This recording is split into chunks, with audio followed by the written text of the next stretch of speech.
Mobile आणि रोकड चोरी करणारे दोन आरोपी कदीम जालना पोलिसांच्या ताब्यात. जालना शहरातील जुना वसाहत परिसरात मोबाईल फोन आणि रोकड चोरीची घटना घडल्यानंतर कदीम जालना पोलिसांनी तपासाची चक्रे वेगाने फिरवत दोन आरोपींना ताब्यात घेतलं आहे. मिळालेल्या माहितीनुसार फिर्यादी हे जुना जालना परिसरातून रेल्वे स्टेशनकडे जात असताना दोन अनोळखी व्यक्तींनी त्यांना रिक्षाने रेल्वे स्टेशनला जाण्याचे सांगितलं. त्यानंतर मोटरसायकलवरून जाण्याचे सांगून फिर्यादीकडील विवो कंपनीचा मोबाईल फोन आणि रोकड हिसकावून आरोपी पसार झाले होते. या घटनेनंतर कदीम जालना पोलीस ठाण्याचे पोलीस निरीक्षक जनार्दन शेवाळे यांच्या मार्गदर्शनाखाली पोलिसांनी तपास सुरू केला. तांत्रिक तपास आणि गोपनीय माहितीच्या आधारे पोलिसांनी संशयिताचा शोध घेतला.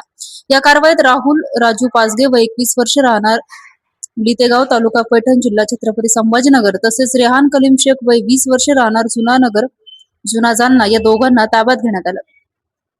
आरोपींकडून चोरीस गेलेला मोबाईल फोन 250 रोकड तसेच गुन्ह्यात वापरलेली एक्स्ट्रीम कंपनीची मोटरसायकल जप्त करण्यात आली आहे.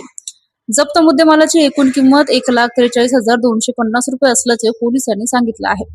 तसेच आरोपींनी यापूर्वी अशाच प्रकारचे आणखी गुन्हे केले आहेत का याबाबत पोलिसांकडून सखोल तपास सुरू आहे.